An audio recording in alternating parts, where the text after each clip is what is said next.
Проходим в дом. Здесь у нас старые двери. Двери, кстати, еще нормально висят, завесы старые.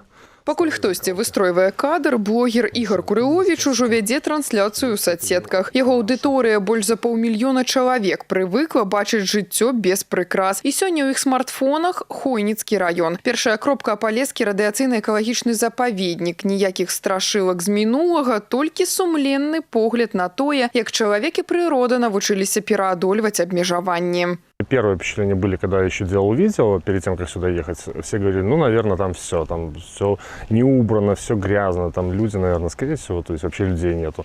Но по факту, когда сюда приехал, увидел, что здесь чистота, поля обработанные, допустим, сейчас были на лошадок смотрели, вот прям красота. Вот. И, ну, хотелось бы мне показать, вот сейчас, допустим, этим блогом, который я сейчас веду и обозреваю это все, хотелось показать, что здесь наводится красота, и наша республика вносит сюда хорошие деньги, чтобы здесь была красота. Палескі радыацыйны экалагічны запаведнік – гэта звыш 210 000 гектараў унікальнай зямлі. Тэрыторыя, якая ператварылася ў найбуйнейшы ў свеце навуковы полігон пад адкрытым небам. Усё жыццё гэтага краю блогерам і журналістам паказалі роўна такім, якое яно ёсць насамрэч, без сцэнарыяў і прыкрас. Для профільных экспертаў прэс-тур стаў магчымасцю пацвердзіць акадэмічныя веды рэальнымі палявымі дадзенымі, а для тых, хто прывык да гучных загалоўкаў у соцсетках, шансам развеяць мифы своей аудитории об забытости и пустоте гэтых территорий. Главное – это информативность. Собственно, это мы постараемся донести через наши площадки, больше показать людям, рассказать, что заповедник – это такое эксклюзивное интересное место, в котором жизнь продолжается, земля продолжает возрождаться, жить, и благодаря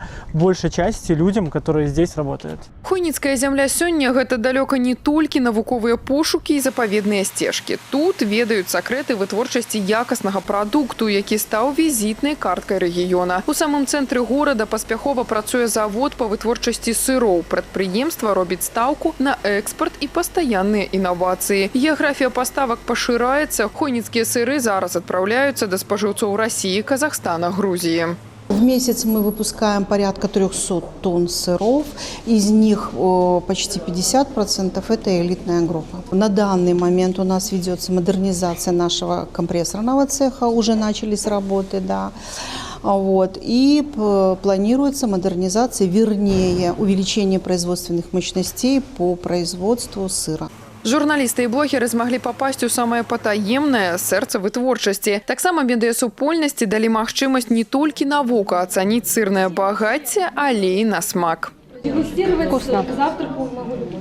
Прамысловы патэнцыял Хойніцкага раёна немагчыма ўявіць без завода гідраапаратуры. Прадпрыемства з багатай гісторыяй ужо не адно дзесяцігоддзе выступае надзейным пастаўшчыком вузлоў і дэталяў для айчыннай тэхнікі. У межах прэс-тура завод стаў пляцоўкай для адкрытага дыялогу. Журналісты і прадстаўнікі блогасферы скарысталіся магчымасцю задаць самыя вострыя пытанні. У цэнтры ўвагі чалавек працы, узровень заработнай платы, бытавыя ўмовы ў цехах і сацыяльныя гарантыі. Какое было мое удивление, когда мы здесь приехали, ты видишь чистые дворы, ты видишь новые дома, современные площадки.